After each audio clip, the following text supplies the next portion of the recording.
안녕하세요. 이민경 행정사입니다. 오늘은 의약품 도매업에 관해서 말씀드리겠습니다. 여러분 좋아요, 구독, 알림 잘 부탁드립니다.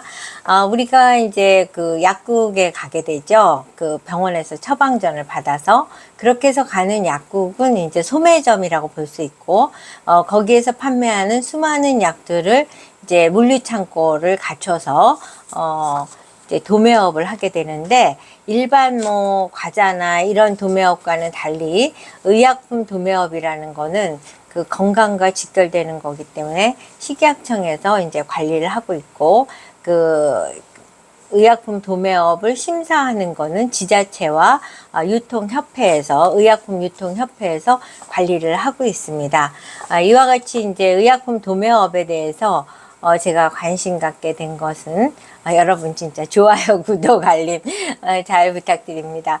제가 의약품 도매업의 업무도 대행하게 된 배경은 제가 여러 번 말씀드렸지만 제가 국회에서 보좌관을 하면서 식약청을 소관하는 보건복지위원회에서 이제 22년 중에 한 8년을 보건복지위원회를 했습니다. 그러다 보니까 이제 식약청 업무에 대해서 익숙해서 의약 외품을 허가를 한다든가 화장품 책임 판매업이나 화장품 제조업을 등록을 시킨다든가 이런 일을 하게 됐죠. 그래서 의약 외품이라는 건 이제 케미칼을 베이스로 하기 때문에 그 케미칼과 관련해서는 생활화학 제품, MSDS, 동물용 의약 외품 이런 연관 있는 아이템도 제가 인허가를 하고 있습니다. 근데 의약품 도매업은 이제 식약청 업무이다 보니까 사실 식약청에서 의약 외품의 제조 시설을 갖추려면 식약청이 요구하는 그 의무 설치물이 있는데 의약품 도매업에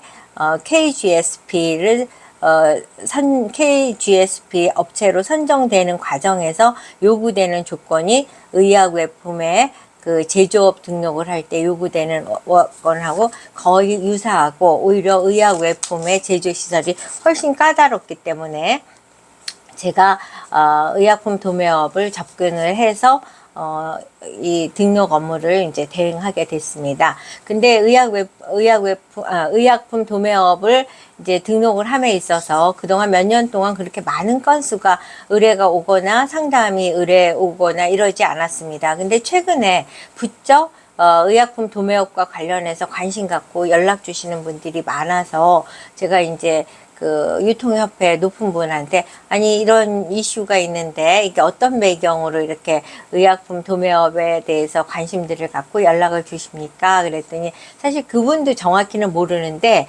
유추해석컨대 CSO 컨택트 세일즈 오거나이제이션이라고 해서 영업 판매 대행사라는 업무 직종이 있어 왔는데 그동안은 정부에 특별히 자기의 그 업 등록을 하지 않고 그냥 자유롭게 해왔던 직종인데 이게 신고제로 바뀌었다고 합니다. 그래서 이게 신고제로 바뀌다 보니까 의약품 도매업을 그럼 간소화하게 창고를 위탁해서 하는 정도의 것은 하는 게 좋지 않을까 하는 것이 이제 그동안 CSO의 업무를 해왔던 대행사에서 이제 변화의 분위기가 생긴 거죠.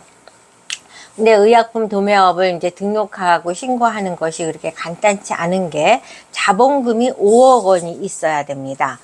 이제 법인인 경우에는 법인 등기부등본상 그 자본금란에 5억이 있어야 되고 개인 사업자로 가신다 하면은 잔고준명에 5억이 입증돼야 됩니다.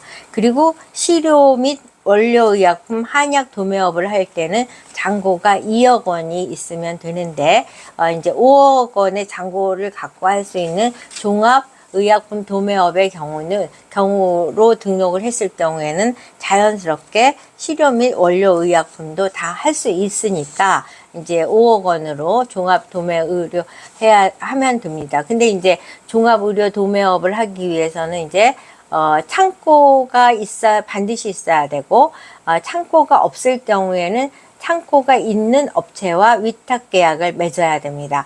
창고를 스스로 했을 경우에는 165제곱미터, 즉 50평 규모 정도의 창고를 갖고 있어야 되고, 이제 만약에 위탁 계약을 할 경우에는 800제곱미터의 규모의 창고를 가진 사람과 또 관리 약사를 둔 사람, 그와 같은 조건들이 이제 까다로운 거죠.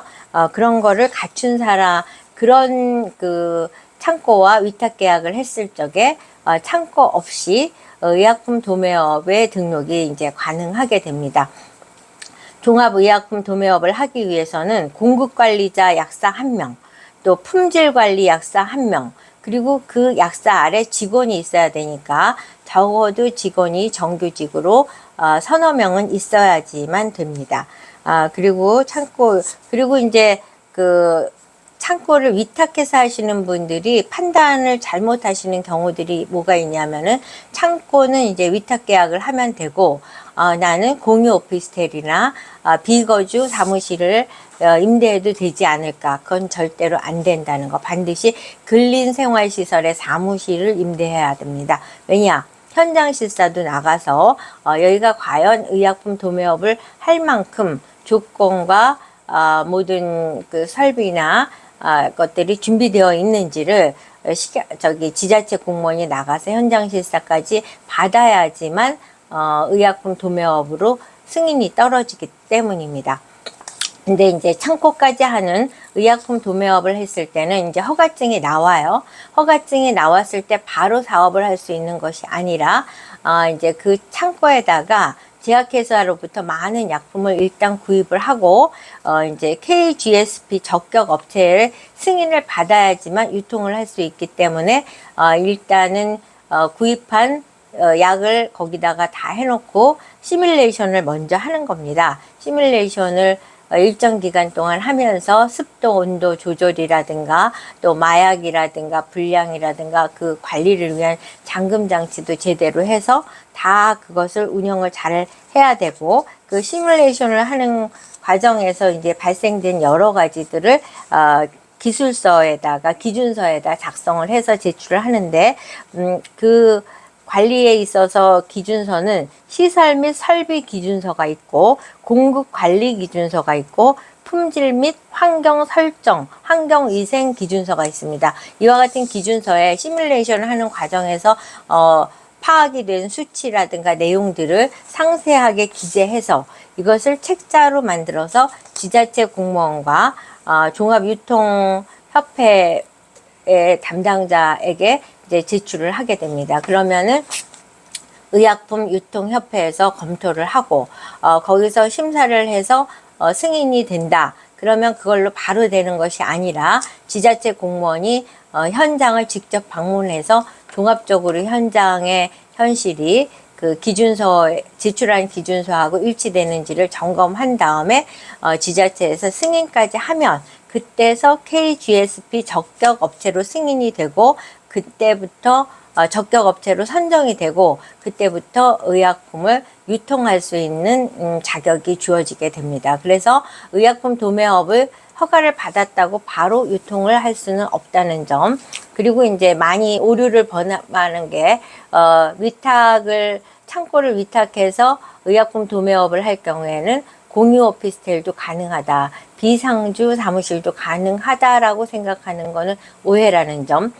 그리고 이제 자가로 본인이 창고를 할 경우에는 165제곱미터이지만 위탁 계약을 하는 창고는 800제곱미터 이상이어야 된다는 점.